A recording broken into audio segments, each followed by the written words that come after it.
Syukur alhamdulillah. Ya, syukur alhamdulillah bahwa malam ini kita dapat berkumpul kembali ya untuk mengadakan kajian online bulanan di bulan Juni 2022 ini yang memang pertama kali ya Uni dan rekan-rekan semua setelah bulan Syawal kemarin. Dan syukur alhamdulillah Pak Ustadz telah hadir di kesempatan pada malam hari ini. Dan sesuai agenda, sebelum kita mulai acara, kita akan membacakan ayat suci Al-Quran ya oleh rekan kami Mas Eko. Mas Eko, mohon maaf nih ketinggalan saya handphonenya di bawah. Tadi surat apa? Surat Ar-Ra'd ayat 11. Surat Ar-Ra'd ayat 11 ya. Baik, silahkan kepada Mas Eko untuk menyampaikan pembacaan ayat suci Al-Quran dan terjemahannya. Waktu dan tempat saya persilahkan Mas Eko. Baik, terima kasih Mas Teguh. Assalamualaikum warahmatullahi wabarakatuh. Waalaikumsalam warahmatullahi wabarakatuh. A'udzu billahi minasyaitonir rajim. Bismillahirrahmanirrahim. Lahu mu'aqibatum min baini yadayhi wa min khalfihi yafazzunahu min amrillah. Innallaha la yughayyiru ma biqaumin hatta yughayyiru ma bi anfusihim. Wa iza aradallahu biqaumin su'an fala maraddalah. Wa ma lahum min dunihi min wal. Shadaqallahul azim. Artinya, aku berlindung kepada Allah dari godaan setan yang terkutuk dengan menyebut nama Allah yang Maha Pemurah lagi Maha Penyayang. Dengan menyebut nama Allah yang Maha Pengasih lagi Maha Penyayang. Baginya manusia ada malaikat-malaikat yang selalu menjaganya bergiliran dari depan dan belakangnya. Mereka menjaganya atas perintah Allah. Sesungguhnya Allah tidak akan mengubah keadaan suatu kaum sebelum mereka mengubah keadaan dirinya mereka sendiri. Dan apabila Allah menghendaki keburukan terhadap suatu kaum, maka tak ada yang dapat menolaknya dan tidak ada perlindungan bagi mereka selain Dia.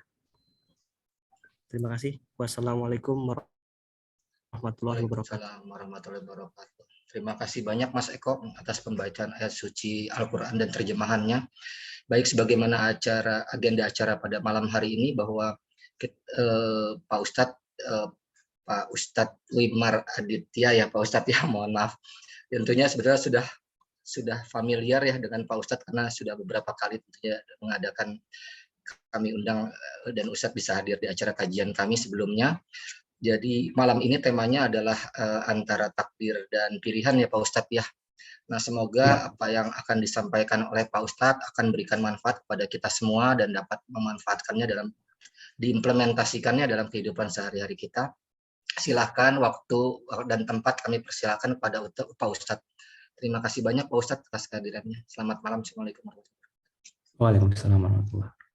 Baik, saya mulai ya. Bismillahirrahmanirrahim. Assalamualaikum warahmatullahi wabarakatuh. Waalaikumsalam warahmatullahi wabarakatuh. Alhamdulillahirabbil alamin. Wassalatu wassalamu ala asrofil anbiya'i wal mursalin wa ala alihi wa sahbihi ajmain, amma ba'd. Alhamdulillah, segala puji syukur kehadirat Allah yang telah mentakdirkan segala pilihan-pilihan terbaik untuk kita pilih, segala ketetapan-ketetapan terbaik untuk kita jalani, termasuk adalah ketetapan Allah menjadikan diri kita ini manusia, salah satu makhluk yang memiliki predikat mulia, fi ahsani taqwim, diciptakan dalam kondisi yang terbaik, berkemampuan untuk membangun, berkemampuan untuk menjaga, dan diamanahkan buminya Allah ini untuk kita rawat. Allah jadikan khalifah di atas muka bumi. Maka ini sebuah kesyukuran besar yang harusnya senantiasa menjadikan kita pasrah terhadap semua takdir yang lainnya. Dalam tanda kutip, kalau bahasa gampangnya, untung nggak dijadiin kodok gitu kan ya. Untung nggak dijadiin lalat gitu ya, atau untung nggak dijadiin teman-teman tahu nggak sih di dunia ini itu ada binatang yang lahirnya di kotoran, itu kalau di bahasa Indonesia namanya kumbang tai. Ini namanya aja nggak enak ya. Atau kalau di bahasa Inggris kan itu dung beetle. Jadi ada satu kumbang itu yang lahirnya itu di kotoran, hidup dari kotoran itu, makan dari kotoran itu, nanti kalau bertelur, telurnya dicoplokin di kotoran itu. Atau kalau teman-teman pernah nonton film atau kartun judulnya Larva, itu ada satu kumbang yang suka ngelinding-gelindingin kotoran. Nah, itu adalah kumbang tai atau dung beetle. Untung kita nggak dijadikan itu, untung kita nggak dijadiin kecoa, kita dijadiin manusia. Maka sudah syukur kita dijadiin manusia, jangan banyak minta. Jangan banyak minta sesuatu yang lain, karena sudah ada di posisi ini saja, ini sudah sebuah karunia yang luar biasa sebetulnya. Hari ini teman-teman kita mau cerita sedikit tentang destiny, sesuatu yang sebetulnya membingungkan sih. Karena memang hari ini kondisinya kita itu sedih, stres, putus asa, itu gara-gara sebetulnya kedudukan destiny ini nggak jelas. Kedudukan atas takdir Allah ini simpang siur dalam benak kita. Sehingga kita senantiasa kemudian kecewa, putus asa, atau senantiasa nggak bisa fokus terhadap apa sih yang harusnya kita lakukan dalam hidup ini. Maka itu yang akan kita habiskan kurang lebih dalam waktu 1 jam mendatang. Saya coba nyampaikan materi sesingkat dan sepadat mungkin. Silakan setelah itu teman-teman bisa diskusi dan tanya jawab. Untuk itu teman-teman mari kita mulai. Sebelumnya, perkenalkan diri dulu, siapa tahu ada yang belum kenal. Nama saya Wimar, saya datang dari komunitas Yuk Ngaji. Silakan mampir di Instagram kami di @yukngajiid. Lebih fokusnya ke anak muda sebetulnya, tapi yang berjiwa muda juga boleh ikutan ngaji di Yuk Ngaji. Nanti silakan dicek di sana. Kita berdoa dulu teman-teman, kita mohon kepada Allah ilmu yang bermanfaat dan semoga apa yang disampaikan ini mampu mendekatkan diri kita kepadanya. Berdoa dipersilakan. Bismillah. Itu Bismillahirrahmanirrahim.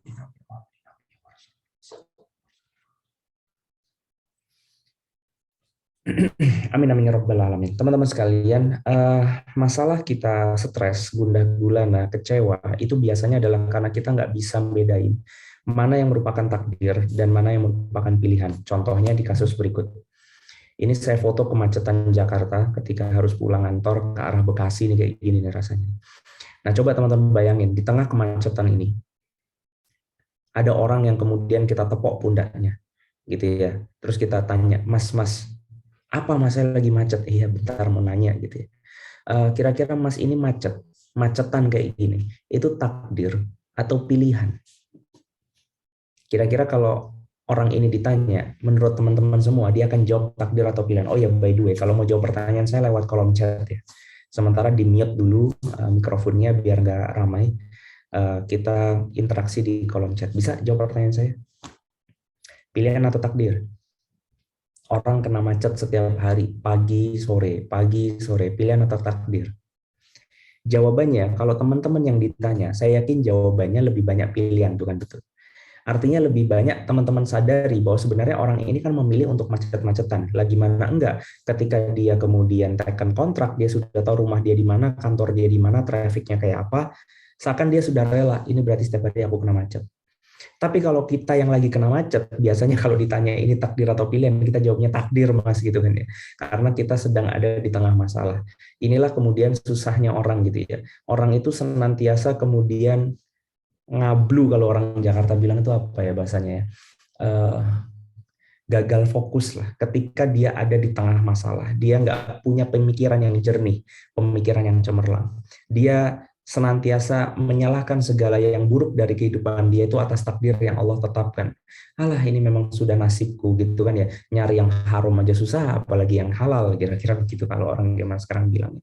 Nah, ini yang kemudian perlu kita antisipasi banget karena di dunia ini ada memang sesuatu yang Allah tetapkan sebagai hal yang tidak mungkin dirubah.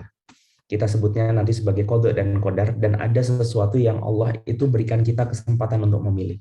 Kayak contohnya nih, ini orang bisa jago nyetir F1. Ada yang tahu siapa namanya?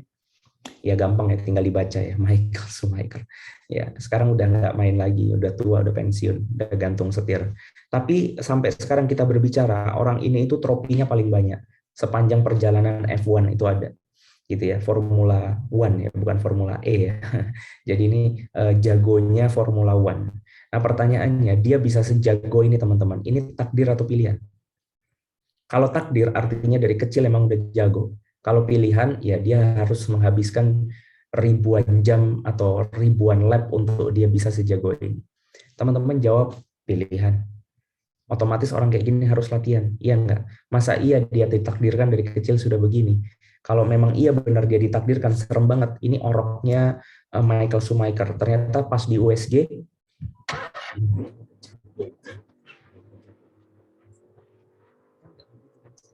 nanti yang kasihan itu emaknya Mike Tyson. Nah, itu bisa memar-memar semua rahimnya gara-gara dipukulin Mike Tyson dari kecil. Enggak kayak gitu dong konsepnya kan. Tentu harus ada proses. Cuma kita kadang nggak adil. Untuk sesuatu yang buruk di kehidupan kita, kita selalu mengatakan itu takdir. Gitu kan ya. Kayak misalkan contoh, kita janjian jam 8, tapi kita telat bangun jam 7. Udah telat bangun, masih leha-leha, ketiduran lagi gitu kan, bangun setengah 8. Setelah itu di kamar mandi, ketiduran lagi sampai jam 8 kurang seperempat. Baru siap jam 8, padahal perjalanan setengah jam. Terus kemudian akhirnya kita kena macet di tengah jalan. Ada yang tabrakan di tengah jalan. Akhirnya kita nyampe jam 9. Di antara banyak opsi untuk kita sampaikan ketika ditanya, kamu kenapa terlambat? Kira-kira mana yang akan kita pilih? Bangun telat, di kamar mandi ketiduran lagi, leha-leha, atau ada kecelakaan di jalan. Macet. Kita biasanya memilih sesuatu yang bukan dari kita, kalau sesuatunya itu buruk. Ya enggak. Kita selalu akan kemudian mengatakan, ya sudah qadarullah saya terlambat. Kira-kira. Dengan gagah beraninya kemudian kita menyalahkan Allah atas kemalasan kita sendiri. Nah ini yang kemudian jadi masalah. Tapi lucunya kalau ada yang hebat dari orang lain, itu biasanya kita takdir-takdirin. Ada yang hafal Quran 30 juz terus kita bilang, kamu tak emang anak kiai sih kamu ya. Kamu tuh emang dari kecil udah pesantrenan sih, otaknya encer. Aku gimana mau ngapalin Quran, orang begini begitu. Atas orang yang hebat kita bilang dia takdir. Atas kita yang kacau kita bilang kita takdir. Nah ini yang kemudian nggak adilnya kita. Kita senantiasa tidak bisa menempatkan sebetulnya positioning takdir itu ada di mana, sehingga akhirnya kita stres sendiri. Gitu. Kayak misalnya ada kalimat, nih gue nih marah nih gara-gara lu ya, gitu. Saya marah gara-gara kamu. Apakah betul kita marah gara-gara orang lain atau gara-gara kondisi yang terjadi? No. Kita marah karena keputusan kita sebetulnya. Kita marah karena pilihan kita. Bukan ketetapan atas kemudian sesuatu yang memaksa diri kita untuk marah, enggak.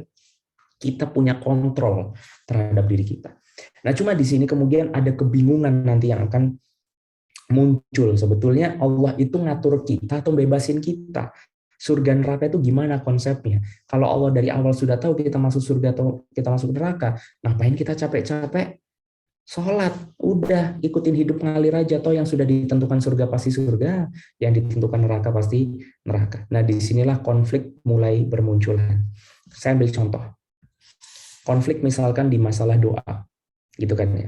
Saya mau tanya sama teman-teman, silahkan jawab di kolom chat. Siapin jempol di keyboard.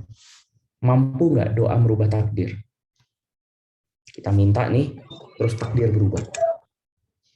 Wah, jawabnya jangan pakai direct message ya. Jawabnya pakai everyone. Kalau direct message cuma saya yang baca. Mampu.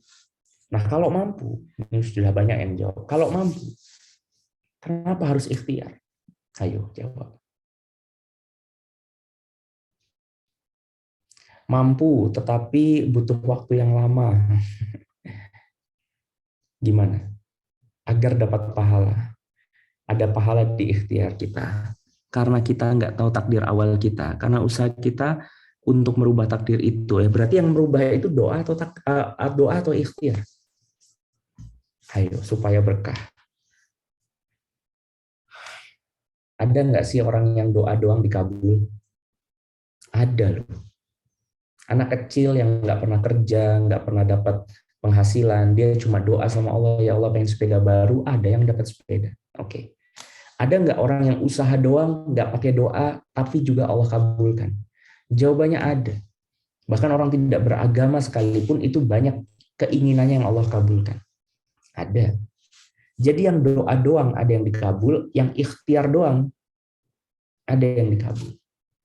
Terus jadi yang benar, yang mengabulkan itu doa atau ikhtiar kita? Bingung kan? Ada nggak yang dua-duanya, doa sama ikhtiar dikabul? Ada juga.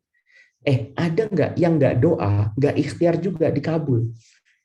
Didatangkan sesuatu yang banyak orang mau, padahal dia mau aja nggak? Ada.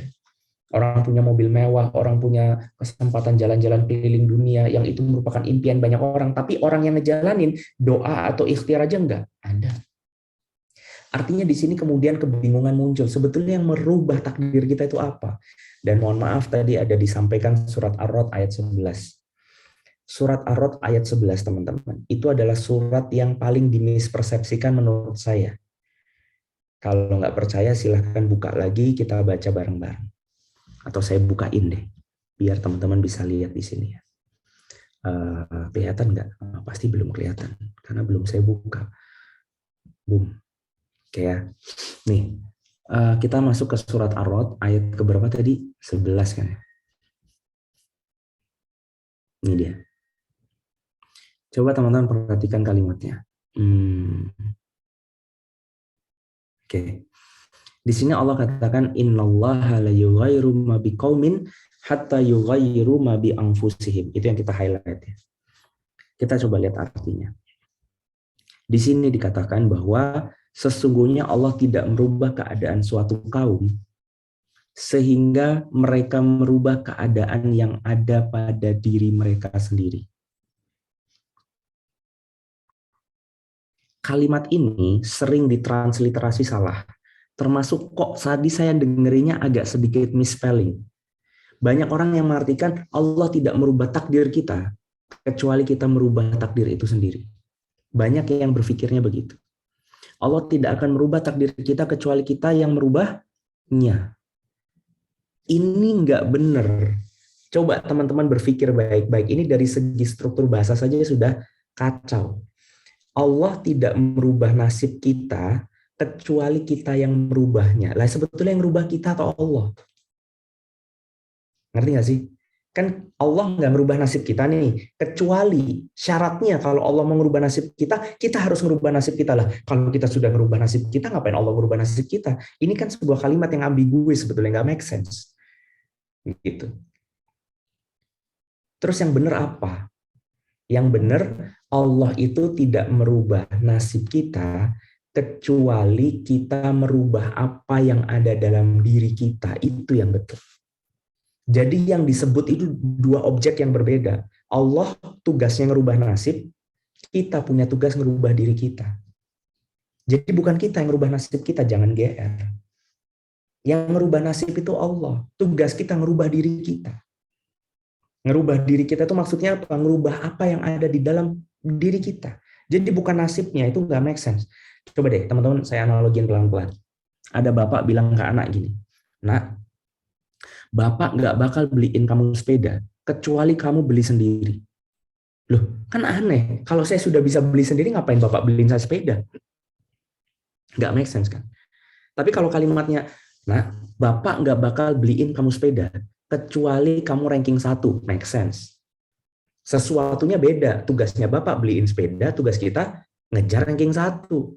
Gitu kan, itu baru rada nyambung. Tapi kalau kemudian kalimatnya sama, Allah tidak merubah nasib kita kecuali kita merubah nasib kita sendiri, it doesn't make any sense. Yang ngerubah itu Allah apa kita? Kalau kita sudah mampu merubah nasib kita, ngapain Allah merubah lagi? Tapi Allah nyampaikannya nggak gitu. Allah bilang kalian tidak akan pernah nasibnya aku rubah kecuali kalian merubah ma bi anfusihim, apa yang ada di dalam diri kalian. Nah, sekarang yang harus diterjemahkan adalah apa sih yang ada di diri kita yang harusnya kita rubah. Ternyata ini adalah sesuatu yang sifatnya intangible, bukan tangible. Sesuatu yang bersifat non-fisik, bukan fisik. Dalam hal ini apa sih yang harus kemudian kita rubah? Pola pikir kita, persepsi kita, iman kita, dzon kita, prasangka kita. Itu yang kemudian harus dirubah. Even dalam pandangan orang kafir yang lagi viral, namanya filosofi teras atau filosofi stoik, itu ada kalimat dari penemu stoik yang sangat fenomenal, namanya Zeno. Kebanyakan orang, kata dia, ini orang nggak beragama aja atau nggak beragama Islam aja, dia bisa ngungkapin kalimat yang esensinya benar. Walaupun saya nggak bilang kalau ini harus dibenarkan, karena ini bukan dari Rasulullah. Tapi dia bilang kalimatnya menarik. Orang itu lebih banyak sakit hati karena imajinasinya dia, bukan karena realitanya. Orang lebih banyak sakit hati karena apa? Karena imajinasi dia, bukan karena realita. Contoh, realitanya mobil kita kecelakaan. Yang sebetulnya yang bikin sakit hati dia bukan mobilnya kecelakaan, tapi imajinasi dia tentang kerugian yang sudah dia punya, tentang betapa ini adalah mobil impian dia yang sekarang dia sudah nggak bisa nikmatin lagi, tentang betapa orang yang nabrak kok malah lari, dia jahat banget, itu yang sebetulnya bikin kita sakit hati. Maka kalau orang ini nggak mau sakit hati, apa yang harus dilakuin orang ini? Dia harus merubah imajinasi dia, persepsi dia. Kalau dalam istilah Islam yang Allah sampaikan di dalam Al-Quran, ma bi anfusihim. Kalau orang kecelakaan mobil, jedar, terus yang dipikir adalah kerugian, itu stres banget. Tapi kalau orang kecelakaan jedar, yang dipikiran apa? Ya Allah, nyawa saya masih ada. Ya Allah, tangan saya masih utuh.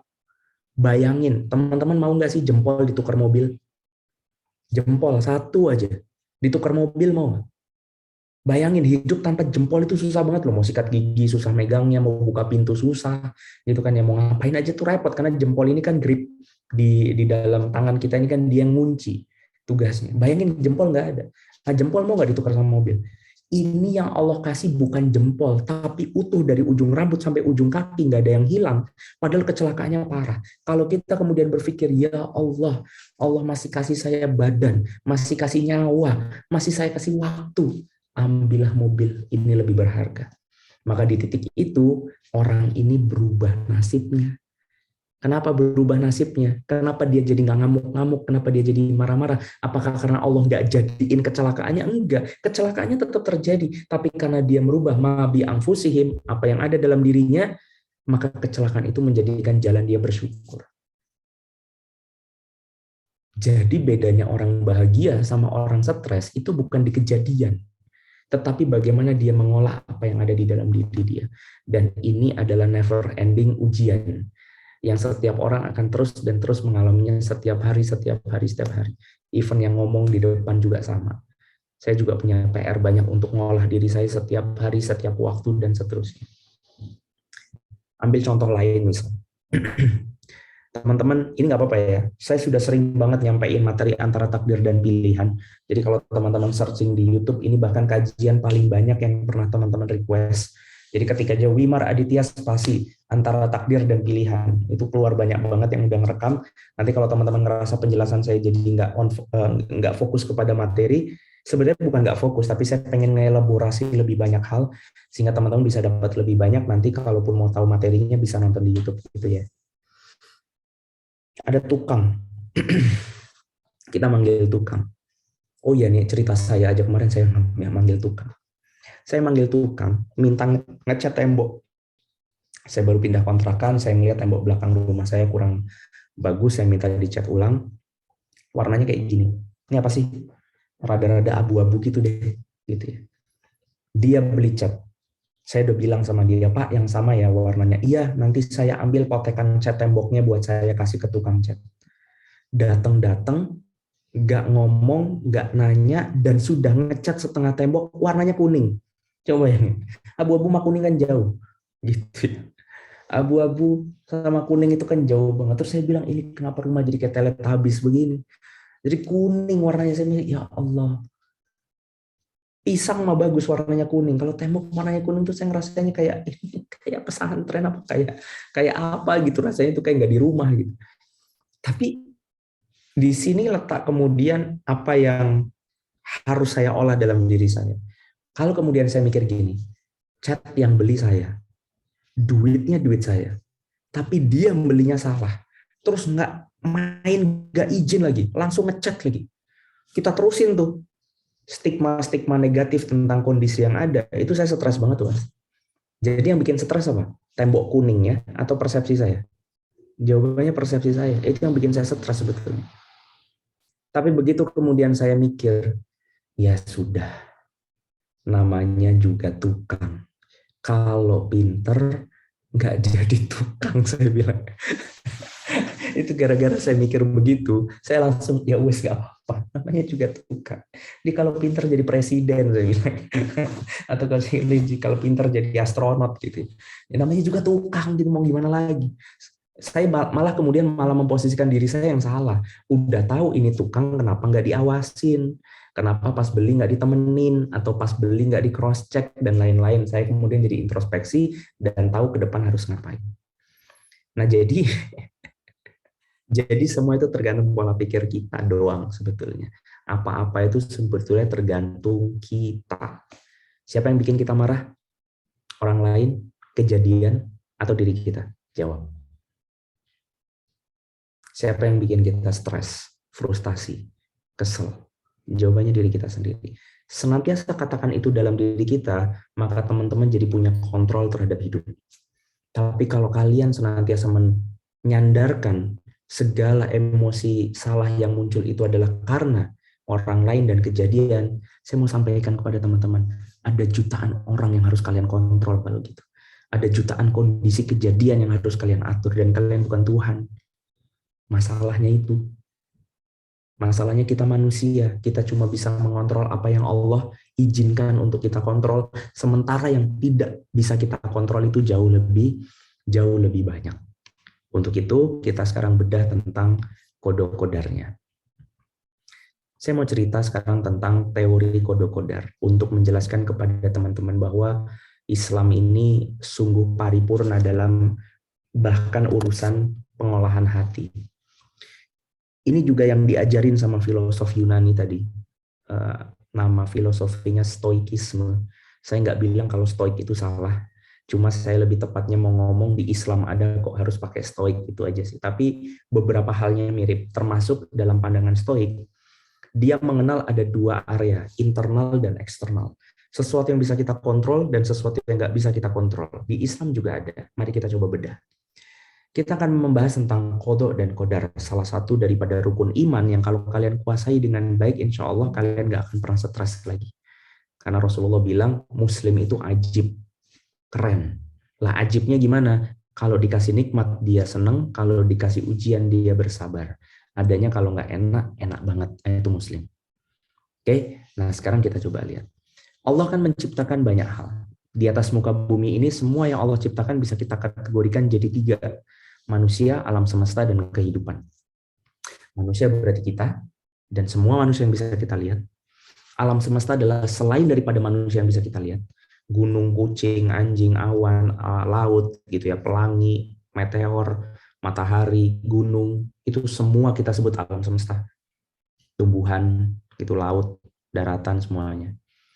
Dan yang ketiga adalah kehidupan yang menjadikan manusia dan alam semesta ini memiliki ruang dan waktu untuk berkehidupan. Oke? Jadi ada 3 yang Allah ciptakan. Nah, ketika Allah menciptakan ini, Allah izinkan ada 2 area yang terjadi. Area yang hijau dan area yang merah. Yang hijau adalah sesuatu yang bisa kita kontrol. Di mana untuk mengkontrolnya, Allah memberikan kita fitrah, yaitu free will, freedom of choice, kebebasan memilih. Yang ini hanya Allah titipkan kepada manusia dan jin. Malaikat nggak dikasih. Makanya kalau ada malaikat taat, itu Allah nggak bangga. Sebagaimana kalian tidak bangga kalau ada mesin cuci bisa nyuci, kan? Kalian kalau ngeliat mesin cuci terus bisa nyuci, kalian puji nggak? Wah, mesin cuci, kamu luar biasa sekali hari ini. Besok mencuci lebih semangat ya. Kita kan nggak bilang kayak gitu ke mesin cuci. Kenapa ya? Karena mesin cuci ya memang udah bisanya nyuci. Tugasnya mesin dia. Sama sebagaimana malaikat taat, ya sudah normal. Oke. Lanjut. Manusia dikasih kebebasan untuk taat dan maksiat. Semua tergantung pikiran dia dan nafsu dia, akliyah dan nafsiyah dia. Maka ketika yang dia lakukan itu benar, maka ada hisab pahala. Ketika yang dia lakukan itu salah, ada hisab dosa. Oke, pahala diganjar surga, dosa diganjar neraka. So, apa yang Allah hisab itu adalah apa yang kita pilih. Allah tidak pernah menghisab sesuatu yang tidak pernah kalian pilih. Ada yang di sini pernah milih jenis kelaminnya sendiri? Nggak ada kan? Berarti mau laki-laki mau perempuan itu nggak ada pahalanya, nggak ada dosanya. Ada yang pernah milih kayak saya jadi orang Jawa? Enggak. Maka saya jadi orang Jawa, saya hidungnya pesek gitu kan ya, rambut saya tipis, makanya kalau gondrong rontok gitu kan ya, karena saya punya genetik seperti itu gitu ya, itu semua nggak ada hisab. Oke? Karena ada orang yang makan banyak nggak gendut-gendut. Kalau saya ngelihat nasi gendut, nah itu ngelihat nasi terus jadi gendut itu nggak dosa. Yang dosa itu adalah waktu makan nggak inget. Itu dosa, karena itu adalah pilihan. Nah, berarti ada area hijau, ada area merah. Merah ini adalah sesuatu yang nggak bisa kita kuasai. Oh, berarti merah itu adalah sesuatu yang di luar kita ya? Enggak. Bahkan diri kita ini ada yang merah. Ada di dalam diri kita itu area merah. Contohnya detak jantung. Coba berhentiin kalau bisa. Kalian nggak bisa memberhentikan detak jantung kalian kan? Itu tandanya detak jantung kalian, gerak jantung kalian itu adalah area merah yang menguasai kita atau yang tidak bisa kita kuasai. Kita mau nggak mau harus makan lewat mulut, mau nggak mau harus mengolah dengan sistem pencernaan dan punya sistem ekskresi atau sekskresi itu ya, itu juga sesuatu yang tidak bisa kita kuasai. Itu adalah sesuatu yang sudah diinstal di dalam diri kita, mau nggak mau, ridho nggak ridho harus ada. Nah, sesuatu yang menguasai kita itu ada yang bersifat khusus. Khusus itu artinya nggak semua orang dikasihnya sama. Nah, di sini namanya kodo. Setiap orang dapatnya beda-beda. Dan kodo tidak dihisap. Oke, nanti kita coba elaborasi dengan contoh, tapi kita lari ke kodar dulu. Nah, kodar ini ceritanya bagaimana? Ya, kalau sederhananya kodo adalah sesuatu yang bersifat khusus, kodar ini adalah sesuatu yang bersifat umum. Yaitu ketika Allah menciptakan manusia, Allah tetapkan potensi hidup yang sama. Dikasih akal, semua orang dikasih akal. Oh, ada yang gila, Mas. Kalau gila kodo. Tapi kalau dikasih akal itu kodar. Itu kadarnya manusia. Oke? Jadi kodar itu bahasa Indonesia yang gampang, kadar, spek, spesifikasi. Kayak misalkan teman-teman lihat speknya sapi. Sapi itu kakinya berapa? 4. Semua sapi kakinya 4. Maka kita bisa mengatakan kadarnya sapi itu kakinya 4. Sapi itu herbivora, gitu kan ya. Sapi itu masuk dalam kategori mamalia. Itu semua adalah kadarnya sapi. Tapi kalau ada sapi yang poleng hitamnya di belakang, kok sapi yang lain poleng hitamnya di jidat, maka beda poleng ini kodo. Oke? Jadi ada spek standar, ada spek khusus, kira-kira begitu. Spek standar saya sebagai manusia yang semua daripada teman-teman juga harusnya memiliki mata 2, hidung 1, lubangnya 2 ngadep ke bawah, gitu kan ya. Terus apa? Kita punya tangan, jarinya ada 5 kanan, 5 kiri. Ada jempolnya, ada kelingkingnya, ada telunjuknya, dan seterusnya. Kita punya sistem pernafasan, pencernaan, kita punya sistem sirkulasi darah, punya sistem pernafasan. Gitu, itu adalah kodar. Tapi ada yang beda di saya. Contohnya, jari saya itu bentet-bentet nih, kalau teman-teman lihat, enggak lentik-lentik gitu. Kalau kan ada ya cowok tapi jarinya lentik, kalau saya ini termasuk jarinya bentet-bentet gitu ya. Kayak jempol semua gitu. Nah, ini adalah kodo buat saya. Jadi ya sudah, mau apa lagi, Allah tetapkan khusus jempol saya bentuknya begini. Telunjuk saya bentuknya ke jempol begini. Ya sudah, berarti ini adalah ketetapan khusus buat saya. Saya laki-laki, saya orang Jawa, hidung saya pesek, jenggot saya lebat. Itu ketetapan khusus. Oke, kalau kodar ketetapan umum. Nanti kalau teman-teman mau cross-check apa yang saya sampaikan, bisa dilihat di ayat-ayat ini. Kita coba buka satu ya, surat Al-Qamar misalkan. Di sana Allah katakan, inna kulli syai'in khalaqnahu biqadrin. Sesungguhnya kami menciptakan segala sesuatu itu menurut takaran atau menurut ukuran yang tetap gitu. Nah, tapi kalau berbicara kodo, maka kodo ini nanti teman-teman bisa cross-check di ayat-ayat ini. Kita coba ambil misalkan surat Al-Ahzab. Di sana dikatakan bahwa ketika ada yang disebut laki-laki, mukmin dan perempuan yang mukmin, maka tidaklah patut bagi mereka, kata Allah, ketika Allah sudah menetapkan kodo. Nah, di sini Allah gunakan kata kodollah. Ketika Allah sudah menetapkan kodo, akan ada bagi mereka pilihan lain tentang urusan mereka. Jadi kodo itu bersifat okasional atau bersifat khusus, tergantung urusannya apa. Contoh, semua daripada kita terlahir dari bapak dan ibu, terlahir dari ibu dan juga ada bapaknya. Entah bapaknya dikenal atau tidak dikenal, tapi yang jelas kita lahir daripada orang tua kita.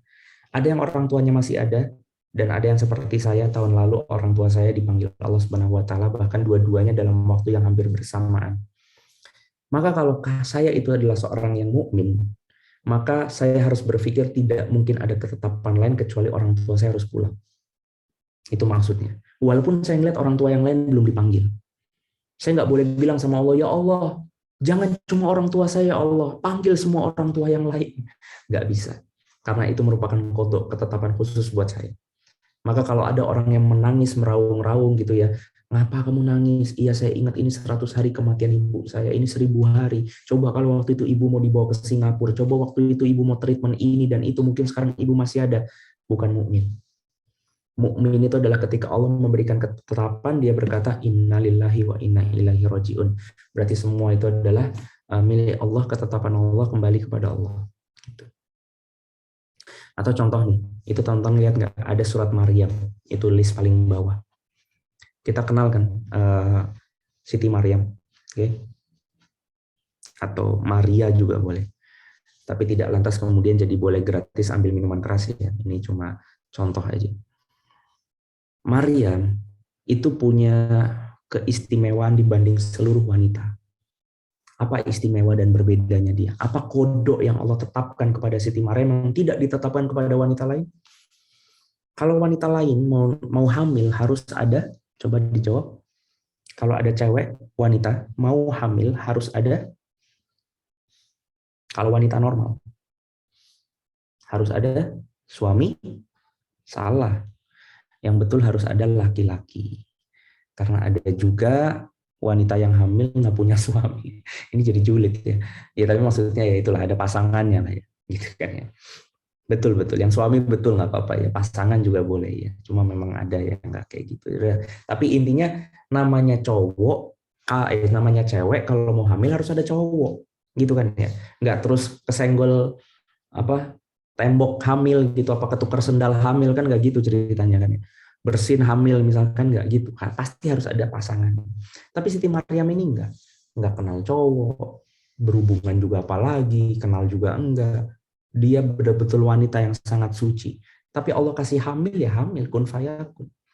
Maka disinilah Allah kemudian mengatakan ini kodok untuk dia. Jadi kalimatnya bukan kodar, tapi kodok. Karena kodok sama kodar ini kalau di dalam Al-Quran itu sama-sama diterjemahkan ketetapan. Nah, cuma beda. Kalau kodok itu ketetapan khusus, kodar ketetapan yang umum. Nah, seluruh daripada yang kita jelaskan di depan ini, semuanya ini teman-teman, ini masuk dari apa yang disebut dengan destiny. Jadi seluruhnya ini takdir. Oke, cuma takdir itu ternyata dibagi ada 3 jenis. Ada yang merupakan takdir yang Allah bebaskan manusia memilih, ada takdir yang berupa ketetapan khusus, dan ada takdir yang berupa ketetapan umum. Gitu. Sip. Jadi bedanya ada 3. Nah, sekarang saya mau kasih kuis. Teman-teman silahkan jawab di kolom chat untuk bisa lebih memperdalam pemahaman teman-teman tentang free will, kodok, dan kodar. Saya kasih kalimat, coba teman-teman jawab ini free will, kodok, kodar. Siap ya? Siap ya? Saya terlahir laki-laki, free will, kodok, kodar.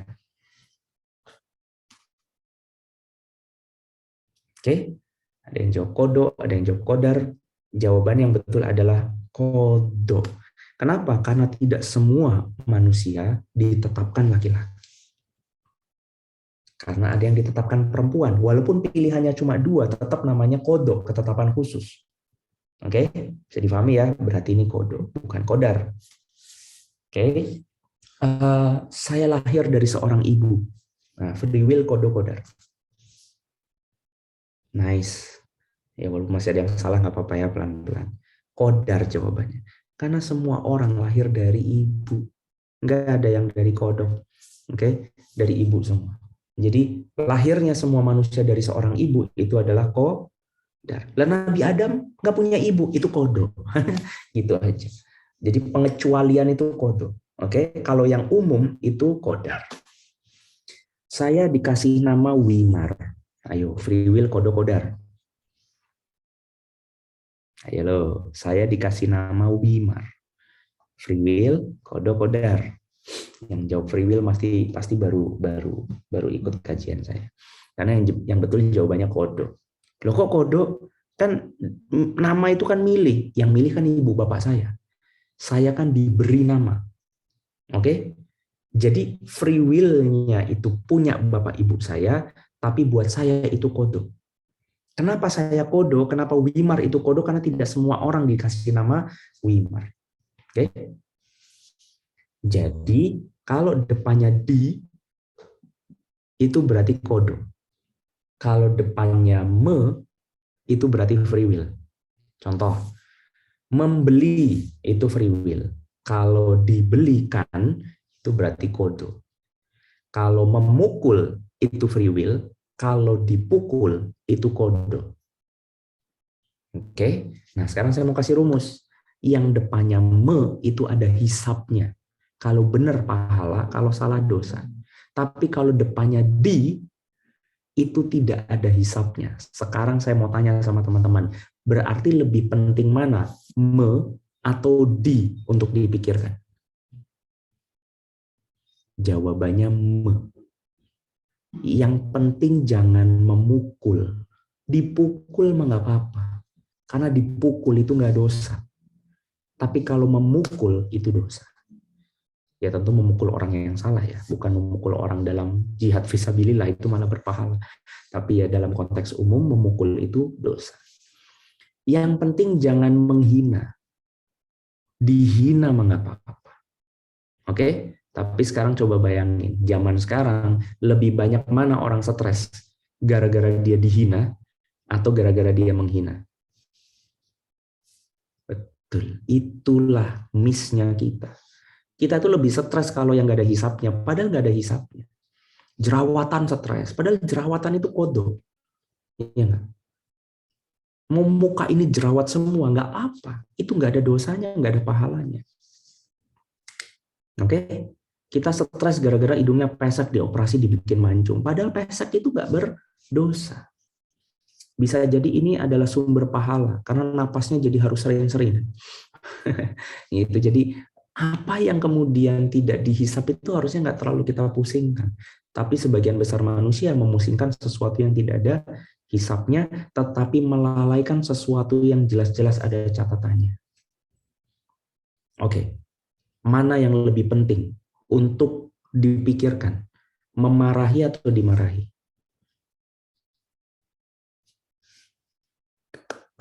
Jawabannya memarahi, karena memarahi itu ada hisapnya. Oke, dan untuk kasuistik konteks marah yang salah ada dosa di sana. Dimarahin mah nggak apa-apa, dihina, dicaci nggak apa-apa. Yang penting jangan menghina, mencaci. Sip ya. Nah, jadi kayak gitu. Ini adalah konsep kodo dan kodar. Nah, konsep kodo-kodar ini juga kemudian berimplikasi terhadap banyak aspek kehidupan yang penting. Contohnya rezeki. Banyak orang berpikir rezeki itu adalah free will.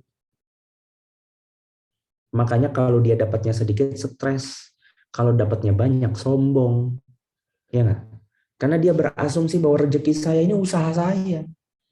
Saya bisa punya rumah ini adalah kristalisasi keringat saya. Asik. Ini adalah sebuah konsep banting tulang gitu ya. Peras keringat saya selama ini. Wah, kalau berpikirnya seperti itu, rumahnya kecolongan kebakaran atau rumahnya disabotase bank atau diambil alih pihak yang lain, itu kita bisa stres karena merasa apa yang sudah kita upayakan hilang kan gitu. Jadi kalau banyak jadinya sombong, kalau sedikit jadinya stres. Ini kalau kita letakkan rezeki di dalam area free will. Padahal rezeki itu masuknya kodo apa kodar? Ayo. Free will. Rezeki, kodo apa kodar? Nah, jawabannya dua-duanya benar untuk konteks yang berbeda. Kodar, artinya semua makhluk pasti ada rezekinya, itu kodar. Ditetapkannya rezeki atas setiap makhluk itu kodar. Semuanya ditetapkan. Tapi ditetapkannya beda-beda, itu kode. Ada yang dapat banyak, ada yang dapatnya biasa atau cukup. Wa annahu huwa aghna wa aqna, kata Allah. Dan Allah jadikan ada yang kaya dan ada yang cukup, nggak ada yang miskin.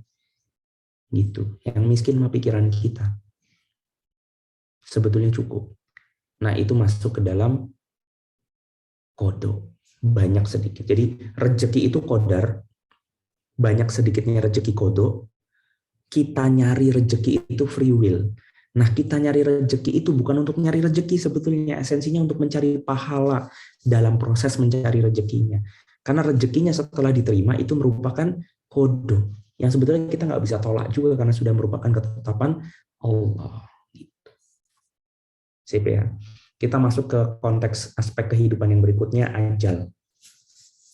Ajal, free will, kodok-kodar. Hati-hati nih, salah jawab bahaya. Yang jelas nggak ada yang free will ya. Ada yang sambil bilang ajal free will, bahaya. Loh ada loh mas, orang bunuh diri sampai mati itu gimana ceritanya? Hayo.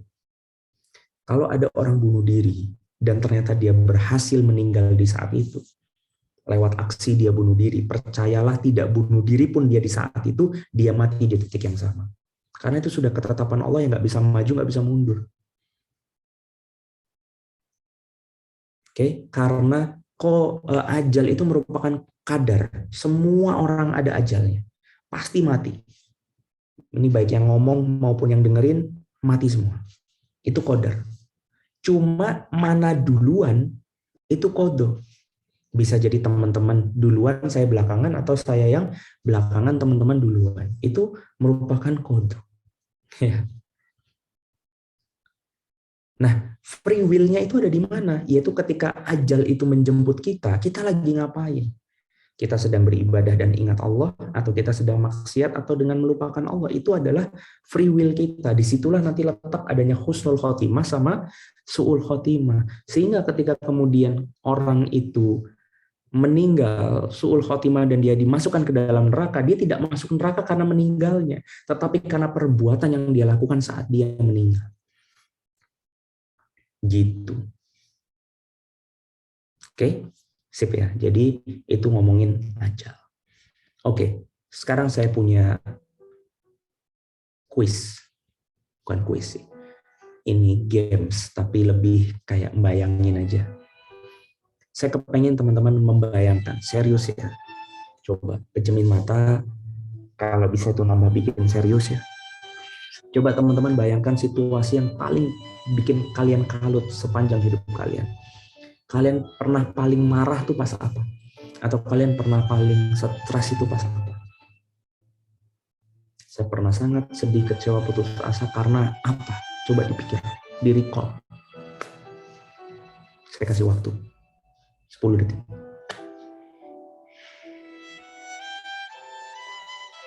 Oke? Bener nggak? Sekarang saya mau tebak nih. Bener nggak kalau yang bikin teman-teman kecewa itu adalah kodonya Allah? Dan jarang di antara teman-teman itu yang kecewa, stres, putus asa karena free will kalian. Mungkin ada yang ngebayangin pas kalian ditinggal orang tua, pas kalian dihina, pas kalian dikhianatin.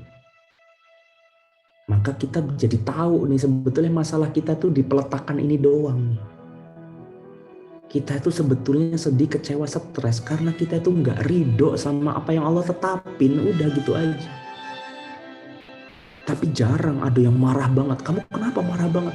Iya aku nih tadi telat sholat subuhnya. Jarang tuh. Ada yang marah banget. Kamu kenapa marah banget? Iya hari ini aku lupa sedekah. Itu jarang tuh. Orang itu jarang kesel sama dirinya sendiri. Padahal itu yang dihisab, itu yang seharusnya dilakukan setiap saat. Wal tanzur nafsum ma qaddamat li. Bagaimana Allah memerintahkan kita untuk senantiasa menghisap diri kita sendiri, ngelihat hari kemarin untuk menatap hari esok. Tapi kita kejebak, mikir sesuatu yang sebetulnya nggak ada esensinya dengan surga neraka kita, tetapi atas surga neraka kita nggak pusing. Kita tuh kalau maksudnya tuh nggak senyesal itu dibandingkan orang yang kemudian ngezalimin kita. Padahal orang tuh kalau ngezalimin kita bisa punya kesempatan sabar, kita bisa punya kesempatan ikhlas, kita bisa punya kesempatan bersyukur. Bersyukur masih 1 yang ngezalimin, coba kalau 10. Kalau kita dizalimin 10, bersyukur masih 10 yang ngezalimin, coba kalau 1000. Tapi kita selalu marah dengan kondisi yang Allah tetapkan, tetapi kita nggak pernah marah dengan pilihan-pilihan salah yang kita lakuin. Ada karyawan kita misalnya, kerjanya males-malesan, emosi kita. Tapi kalau kalian males-malesan seharian, nggak ngapa-ngapain gitu, cuma golar, tau-tau udah maghrib, waktu hilang seharian. kita nggak pernah marah dengan diri kita sendiri. Ini nggak adilnya kita. Nah, disinilah kemudian kita pentingnya mendudukan ini, dan pentingnya kita untuk banyak-banyak bersyukur atas apa yang Allah tetapkan. Karena la in syakartum la azidanakum. Kalau kita mau banyak bersyukur, Allah tambah nikmatnya, dan kalau enggak, azab Allah itu akan sangat pedih menimpa kehidupan kita. Kesimpulannya teman-teman. Kesimpulannya apa? Kesimpulannya seharusnya kita lebih waspada terhadap perbuatan yang berasal dari kehendak bebas kita. Karena ini adalah sesuatu yang akan dimintai pertanggungjawaban. Nah, terhadap qada dan qadar yang menimpa kita, kita harus imani bahwa itu adalah ketentuan Allah yang terbaik, yang merupakan pundi-pundi pahala kalau kita tahu cara ngadepin. Maka kalau sudah paham begini, hidup ini sebetulnya cuma fokus kepada area hijau dan ikhlas kepada area yang merah. Hidup ini adalah semudah memilih pilihan yang berpahala dan mensyukuri apa yang Allah tetapkan. Inilah kunci ketenangan kehidupan kita. Wabillahi taufiq wal hidayah. Yang bisa saya sampaikan, kurang lebihnya mohon maaf. Kalau ada pertanyaan silahkan. Assalamualaikum warahmatullahi wabarakatuh. Waalaikumsalam warahmatullahi wabarakatuh. Terima kasih Pak Ustadz atas apa yang telah disampaikan tadi. Silahkan kepada rekan-rekan, Bapak Ibu sekalian yang mungkin ada hendak menanyakan kepada Pak Ustadz Wimar ya, terkait dengan topik atau tema pada hari ini.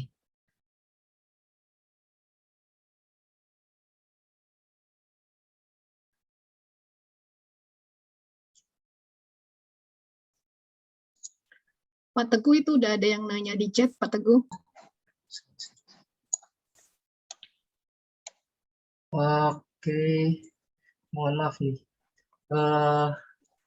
Karena lagi ramai kalau ini ya, dari mohon maaf. Rahmawati. Ya, Pak Ustadz, nih ada pertanyaan dari Ibu Rahmawati ya. Assalamualaikum warahmatullahi wabarakatuh, Pak Ustadz Wimar.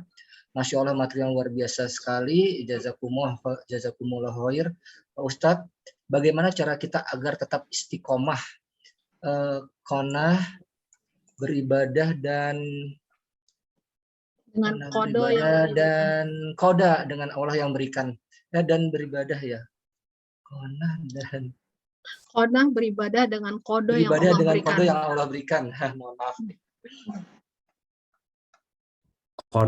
Qanaah itu artinya nerimo ing pangdung gitu ya. Jadi nerima apapun yang telah Allah tetapkan, itu namanya qanaah.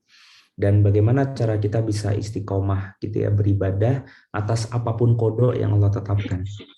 Itu pengen banget bikin materi, udah ada di kepala saya, cuma memang dasar males tadi itu yang harusnya sesali ya. Nah, jadi judulnya ibadah itu bisa seaneh ini, yaitu judulnya. Karena kadang orang-orang itu dikasih Allah tantangan ibadah tuh yang beda-beda. Tergantung kodonya, gitu kan ya. Misalkan tiba-tiba kayak kemarin saya punya paru-paru rusak gara-gara COVID.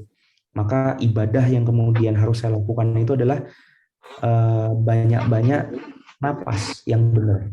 Ya, kalau dalam dunia kesehatan, napas yang benar itu ngeluarinya lebih banyak daripada nariknya. Gitu. Yang itu kalau dilakukan sama teman-teman yang sehat, pahalanya nggak lebih besar daripada ketika itu dilakukan saya yang paru-parunya rusak. Ngerti nggak sih? Jadi saya punya ibadah aneh namanya narik napas, inhale dan exhale, gitu kan ya. Yang itu kalau dilakukan orang normal ya jadi biasa aja, tapi kalau dilakukan saya itu berpahala karena itu cara saya untuk merecovery paru-paru saya. Gitu contohnya. Mohon maaf misalnya ya, teman-teman dikasih kode Allah punya anak yang berkebutuhan khusus misalnya. Maka teman-teman akan punya ibadah-ibadah yang orang lain nggak perlu melakukan, tapi kalian harus ngelakuin itu. Kalian punya mertua usil gitu ya, ada punya mertua julid misalkan. Nah, itu pasti menimbulkan potensi ibadah yang baru gitu kan ya. Dan seterusnya. Terus gimana kita bisa nerima?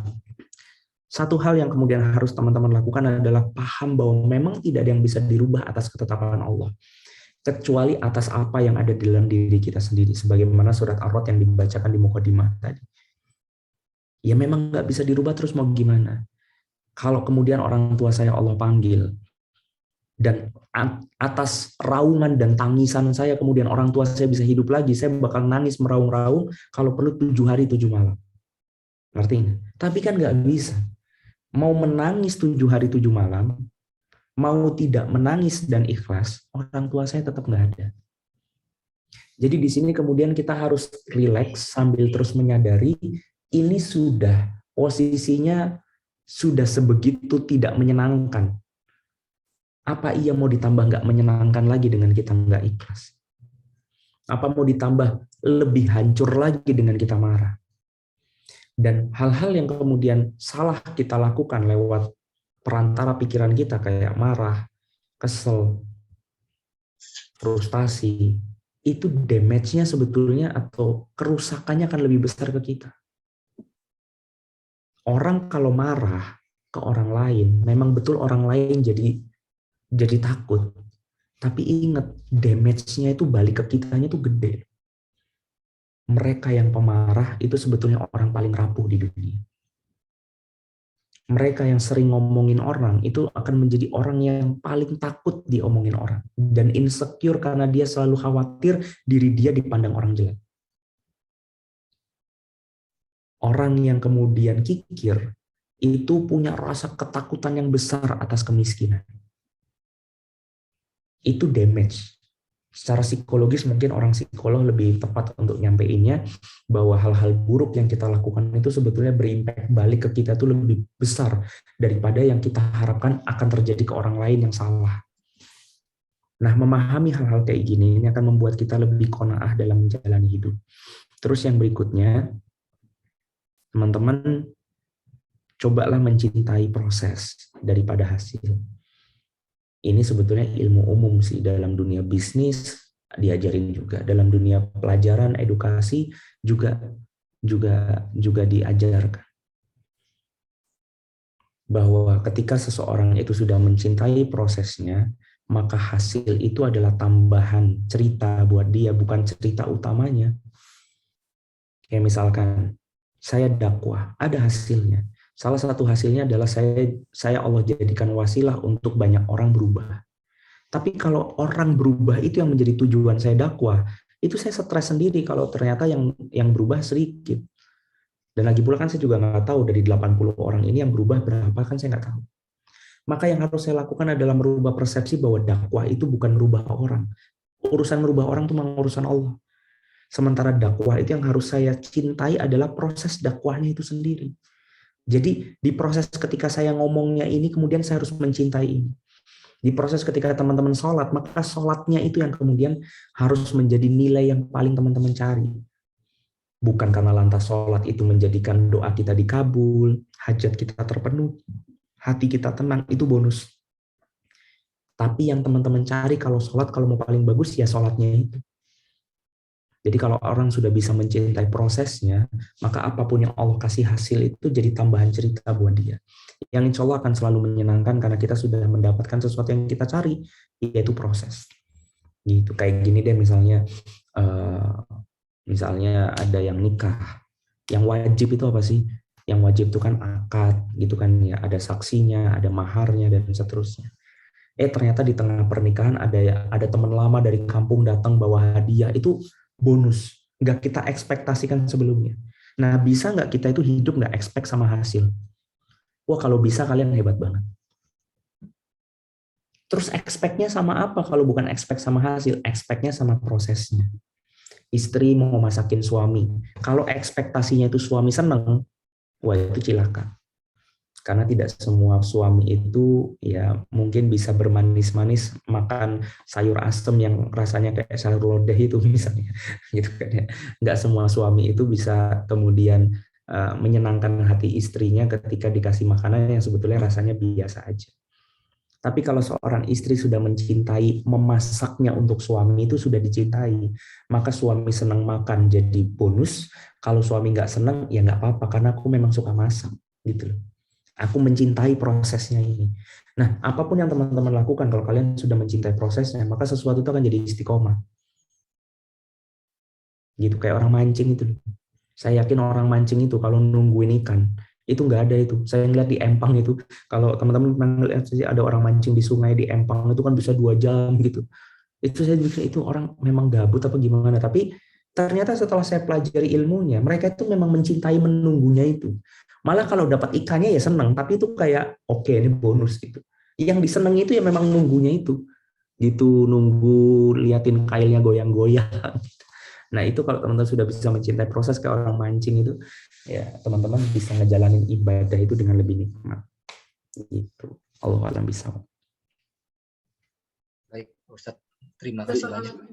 Selanjutnya mungkin yang kedua, ini sekarang lagi ramai gagal keterima kuliah lewat jalur SBMPTN.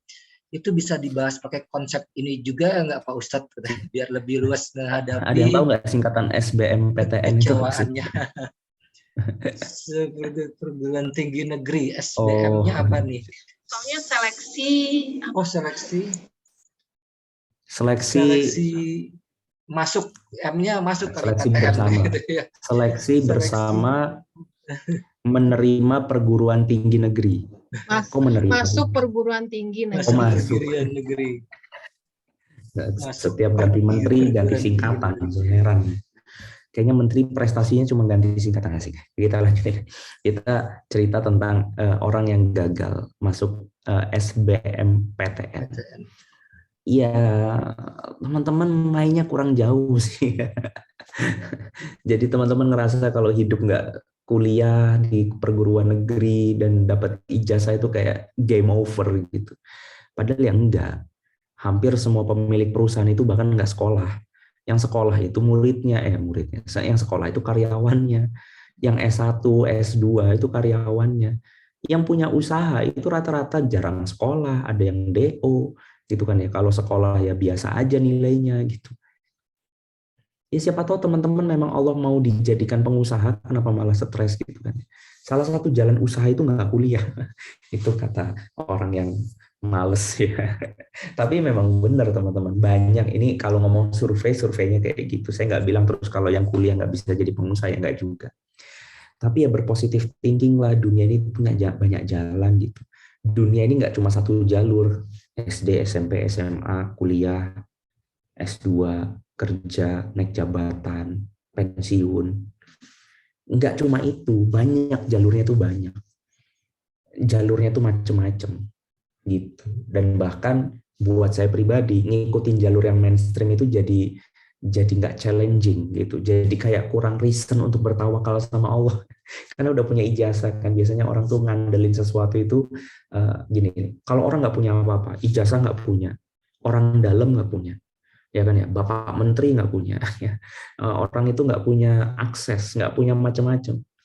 Siapa tahu itu cara Allah untuk bikin kalian hidup untuk hanya bergantung kepada Allah karena tinggal Allah yang kalian punya. Ya udah dijalanin aja, hidup jalan aja. Toh saya ngelihat juga, apalagi zaman sekarang ya, S1 itu kan yang nganggur banyak banget. Buset, jangan kan S1, S2 tuh. S2 tuh yang nganggur banyak banget. Banyaknya banyak.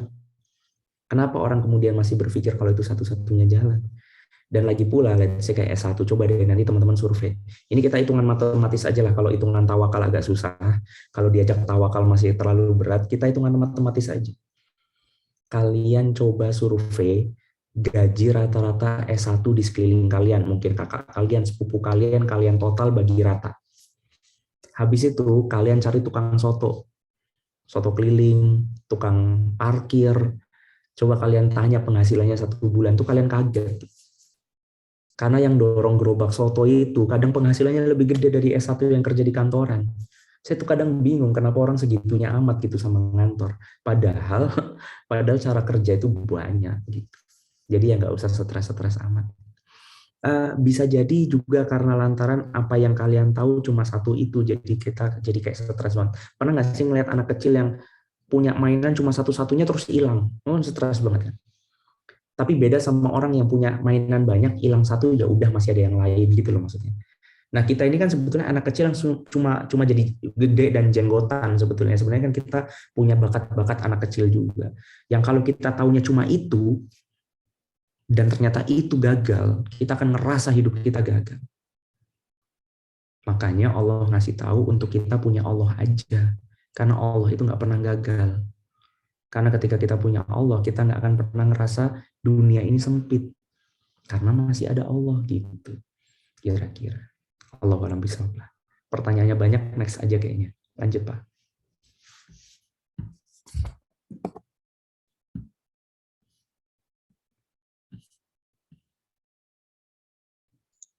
Pak Teguh, Ini disuruh tebak bibir kayaknya. Masih di-mute, Pak Teguh. aku yang nambahin nggak apa-apa Pak Ustadz. Ya boleh. Assalamualaikum warahmatullahi wabarakatuh, Ustadz Wimar. Izin bertanya, untuk konsep mindful secara Islam itu bagaimana ya Pak Ustadz? Apakah itu relatif juga di konsep qada dan qadar dan free will? Oke. Konsep mindful secara Islam. Tapi kalau salah saya tolong dibenerin. Sejauh yang saya tahu, mindfulness itu adalah ketika orang itu bisa hadir di dalam setiap kondisi yang sedang dia lakuin. Mindfulness itu kalau bahasa Islamnya apa ya bagusnya ya? Bentar, ketemu nih. Tumakninah, nah itu mindfulness. Yaitu kalau dalam bahasa saya. Jadi orang yang tumakninah itu adalah orang yang tahu dia lagi ngapain dan ini untuk apa, dalam rangka untuk apa, sehingga semua yang dia lakukan itu jadi berharga. Dan emang susah. Tumakninah itu susah banget. Ketika teman-teman ruku dalam sujud, ruku dalam sholat, sujud dalam sholat, khusyuk. Khusyuk itu hasil dari tumakninah. Jadi karena orang itu mindfulness, dia dapat khusyuk. Gitu, buahnya itu khusyuk. Nah, tumakninah itu adalah contoh, misalkan teman-teman sholat, lebih banyaknya mana sih kita kayak autopilot, Allahu Akbar, terus tiba-tiba wus pikirannya ke Sidratul Muntaha gitu, mikir jemuran, mikir hitungan dagang, mikir tadi udah dikunci apa belum, semacam-macam, tiba-tiba salam, assalamualaikum, assalamualaikum, itu kan sering banget kita kayak gitu. Itu namanya nggak mindfulness. Nah, mindfulness itu even sebelum kita sholat, kita itu sudah sadar kita mau sholat. Pas kita ambil air wudhu, kita ingat-ingat lagi, recall kembali seluruh hadis tentang wudhu. Bahwa setiap air yang kita usap ini akan menghapuskan dosa-dosa kecil dari tangan kita. Makanya basuhnya jadi pelan-pelan, karena kita tahu dosa tangan kita banyak. Itu namanya mindfulness. Ketika kemudian kita takbir, kita ingat Allah itu maha besar dan lebih besar dari segala apapun. Dan memang mindfulness ini butuh ilmu sih. Kalau kita nggak punya ilmunya, jadi susah untuk mengkorelasikan banyak hal. Contohnya gini, ini saya kasih satu materi rahasia. Wah, apa sih? Biasa aja sebenarnya. Allahu Akbar itu artinya apa? Coba ketik di kolom chat. Allahu Akbar. Terjemahkan. Allah Maha Besar. Allah Maha Besar. Dari ketawa saya teman-teman tahu kan kalau teman-teman salah. Akbaru. Akbaru itu kalau dalam sorof itu kan masuk ke dalam wazan af'alu. Wazan af'alu itu punya spesifikasi superiority, atau kalau dalam bahasa Indonesia itu lebih dari gitu. Jadi Allahu Akbar itu sebetulnya kalau mau lebih tepat diterjemahkannya bukan Allah Maha Besar, tapi Allah yang lebih besar. Cuma karena dia lebih besar dari apapun, makanya kemudian diminingkannya maha besar gitu. Jadi yang maha besar nggak salah. Nanti saya dihujat lagi sama ini apa penterjemah banyak Al-Quran dan lain-lain. Enggak, Allah maha besar itu benar, tetapi arti asal maknanya itu bukan Allah maha besar, tapi Allah lebih besar. Jadi bayangin ya, kalian lagi masak, kalian lagi main komputer, kalian lagi dengerin musik, kalian lagi dengerin apa gitu, murotal, lagi ngeliat TV, lagi main layangan, lagi apapun, tiba-tiba azan berkumandang. Allahu Akbar, Allahu Akbar. Berarti artinya apa? Allah lebih besar dari yang kamu lakukan. Allah lebih besar dari yang kamu lakukan. Bisa dipahami kan? Itu maksudnya Allahu Akbar begitu. Jadi ketika kemudian kita lagi meeting, urusannya penting banget, tiba-tiba Allahu Akbar, itu kita langsung recall, iya Allah tuh lebih besar dari meeting ini. Oke, kita rapatnya kita tunda dulu, kita akhiri dulu, nanti kita lanjutkan setelah sholat, Assalamualaikum, gitu maksudnya. Nah begitu juga ketika kita ambil wudhu dan lain-lain, kita sudah menghadap kiblat, kita sudah berdiri, kita recall lagi tuh kalimat yang tadi, Allahu Akbar. Nah dalam hati itu kita ngomong, iya, aku sadar, betul-betul menyadari bahwa memang Allah lebih besar dari apapun yang aku lakukan tadi, makanya sekarang aku sholat. Bisa nggak teman-teman mengungkapkan kalimat itu dalam takbir, teman-teman? Allahu Akbar. Nah, itu namanya mindfulness. Ruwet nggak tuh urusannya? Saya cuma bisa ngomong doang ini. Yang ngomong nggak jalanin juga sebenarnya. Sholat saya udah kayak ini juga, supersonic rocket ship. Cuma kalau teorinya saya tahu, makanya ini memang berat ya. Ya Allah, semoga Allah nggak marah. Jadi ceritanya kayak gitu. Tadi ngomong-ngomong pertanyaannya apa sih? Pertanyaannya itu konsep meaningful secara Islam itu bagaimana ya Pak Ustadz? Ya, Apakah udah. relatif juga untuk konsep qadar dan free will? Relatif nggak? Ya kalau disambung-sambungin sih bisa, tapi kalau boleh saya korelasikan dengan sesuatu yang lain, saya lebih mengartikan mindfulness itu tadi Tumanina. Mindfulness itu tumanina, nanti buahnya namanya khusyuk gitu. Oke, lanjut pertanyaan berikutnya untuk step shock, bingung, marah, kemudian sampai di titik accepted. Saat seseorang merasa kehilangan sesuatu itu wajar tidak? Dan masuk ke dalam qada dan qadar atau free will. Oke. Ada seorang yang kita cintai kemudian harus Allah panggil. Hati ini kerasa sakit sekali, sedih sekali. Betul bahwa hati ini punya fitrahnya juga, sunatullah. Bahwa ketika kita ditinggal orang yang kita sayangi, otomatis hati ini sedih. Kesedihan kita itu nggak dihisap. Jadi bukan berarti kemudian saya nggak bilang teman-teman nggak boleh nangis. Yang tadi saya contohin itu nangis meraung-raung. Itu beda lagi ceritanya. Tapi bukan berarti terus kemudian happy juga, namanya orang tua meninggal terus kita happy, stres juga kalian. Nggak bisa gitu juga. Otomatis kita ada di posisi yang remuk, betul. Hati ini akan sakit karena memang fitrahnya hati itu sakit ketika salah satunya ditinggal orang yang kita sayangi. Tapi yang nanti akan dihisap itu adalah reaksi kita atas kesakitan yang kita alami. Sama nih kayak misalkan teman-teman dipukul orang. Dipukulnya nggak dosa, padahal memar. Yang dosa itu adalah kalau reaksi kita setelah itu justru balas memukul. Atau balas dendam. Coba ya, lu lihat ya, lu pukul gua sekali, ntar lu lihat. Lu bakal memar lebih banyak daripada yang lu lakuin ke gua. Nah itu kayak gitu tuh yang dihisap tuh itu. Begitu juga ketika hati ini sakit, dapat sesuatu yang mengecewakan, sakitnya hati ini tuh nggak dihisap, tapi reaksi setelah itunya dihisap. Apakah kita akan sabar, ikhlas, atau kita akan mengutuki nasib gitu. Allah nggak adil misalnya, alhamdulillah. Nah itu yang kemudian akan dihisap menjadi dosa. Allah bisa. Kira-kira begitu kedudukannya.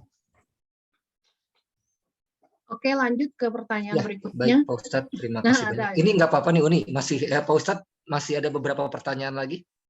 Mungkin kita ambil satu lagi, kita biar satu lagi. Ya. Oke. Ini yang pertanyaan berikutnya adalah apakah jodoh bagian dari kodo katanya. Ikhtiarnya free will, siapapun jodohnya itu kodo. Iya. Saya udah nyimpen banget untuk nggak ngomong jodoh dari awal, masih ditanya juga. Udah saya rahasiain, nggak usah ditanyain, tanya juga. Oke ya, sebagai pertanyaan penutup kita bahas tentang jodoh.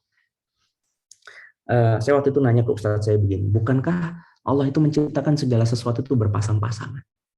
Kenapa ada yang nggak punya pasangan? Ini salah bikin apa gimana gitu? Jangan-jangan barang reject. Terus kemudian di stempel jomblo gitu, enggak ya? Bercanda. Yang dimaksud Allah menciptakan segala sesuatu berpasang-pasangan itu bukan cerita laki-laki dijodohkan dengan perempuan yang lain, perempuan tertentu, bukan gitu. Tetapi maksudnya berpasang-pasangan itu ada laki-laki, ada perempuan, ada langit, ada bumi, gitu. Ada surga, ada neraka. Allah tuh selalu menciptakan segala sesuatu berpasangan, dikotil, monokotil, gitu kira-kira. Ada yang apalagi ya contohnya? Ya, ada apa sih? Ada daratan, ada lautan, gitulah kira-kira. Nah, jadi itu yang kemudian dimaksud berpasang-pasang, oke? Sehingga tidak ada korelasinya orang jomblo dengan kesalahan Allah memasang-masangkan, itu nggak ada. Karena memang ada orang yang ditakdirkan sampai meninggalnya nggak ada jodohnya, itu ada. Ada yang Allah takdirkan sampai meninggal jodohnya ganti-ganti, ada. Atau banyak dalam sekaligus poligami gitu, ada juga. Jadi urusan jodoh itu memang sudah ketetapan Allah. Nah, cuma manusia diminta untuk mencari gitu. Maka teman-teman harus sadar bahwa ini memang agak sulit pembahasannya, tapi yang jelas free will itu adalah posisinya adalah ketika kita diminta Rasulullah untuk mencari jodoh yang soleh, kan gitu ya. Kalimatnya Rasulullah kan tungkahul mar'ah li arba'in gitu. Dinikahi wanita itu karena 4 penyebab. Ada yang karena kecantikannya, hartanya, nasabnya, dan lidiniha atau karena agama dia. Maka beruntung yang memilih karena agamanya, gitu kan ya. Nah, di sini berarti ada dorongan Rasulullah untuk kita memilih jodoh yang terbaik dari sisi agama. Otomatis, free will untuk mencari jodoh ini yang harus kita pikirkan. Kalian harus mencari yang agamanya bagus. Ketemu nih, wah si akhwat ini nih, oke nih, siap. Coba cari ada murabinya nggak, atau langsung ke bapaknya nih untuk ngelamar dan lain, atau untuk ta'aruf dan lain-lain. Ketika kemudian kita coba tes, kita kasih CV, kita segala rupa, ternyata anaknya oke, bapaknya nggak oke. Nah, ini kodo. Oke, kodo. Artinya teman-teman juga harus paham bahwa kalaupun kita sudah memilih dengan pilihan yang terbaik, yes or no-nya itu tetap Allah yang tentukan. Nah, makanya dari sini, tadi yang saya mau sampaikan, teman-teman ngedong nggak sih? Lebih penting mana ngurusin kodo apa ngurusin free will? Jawab. Mana yang seharusnya lebih kita pusingkan? Urusan free will atau urusan kodo? Jawabannya kan urusan free will, karena urusan free will ini dihisab.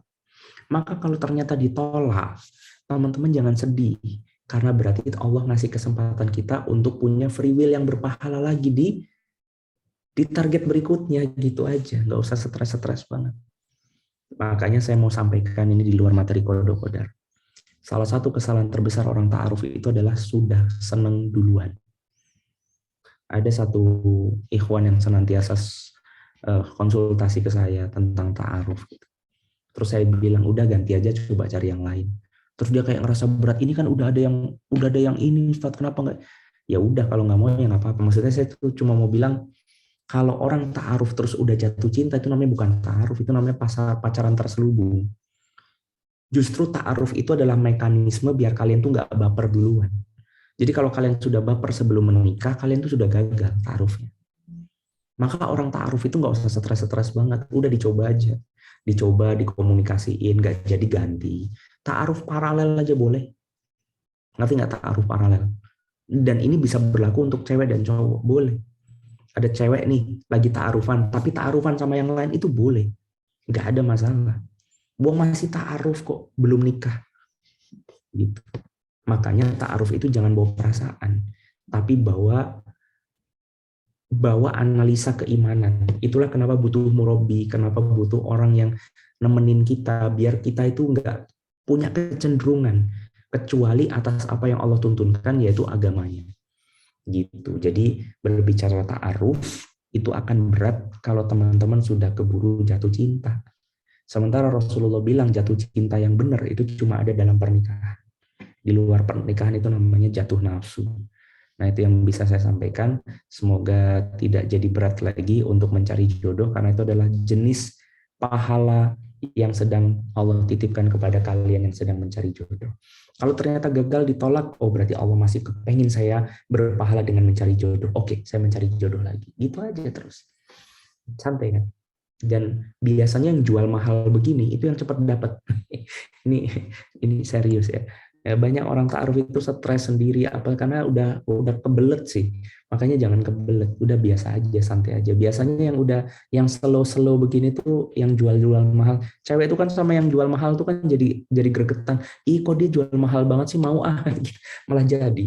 Nah, itu siapa tahu ya. Saya cuma ngomong siapa tahu, ini bukan dalil. Kayaknya tambah malam ngomongan saya tambah ngaco nih. Jadi kita akhiri aja teman-teman sekalian. Makasih banyak udah dengerin celoteh saya. Semoga yang bermanfaat bisa diambil, semua datang dari Allah, yang salah ya itu sama itu karena keabsurdan yang saya punya. Wabillahi taufiq wal hidayah. Assalamualaikum warahmatullahi wabarakatuh. Waalaikumsalam warahmatullahi wabarakatuh. Pak Ustadz, mohon maaf, mohon izin, mohon bantuan doanya Pak Ustadz sebelum ditutup acara pada malam ini. Baik, kita baca doa ya, doa kifaratul majelis, Pak, atau doa bersama. Doa bersama ya. Doa bersama. Ya, baik. Bismillahirrahmanirrahim. Kita awali dengan beristighfar. Astaghfirullahaladzim.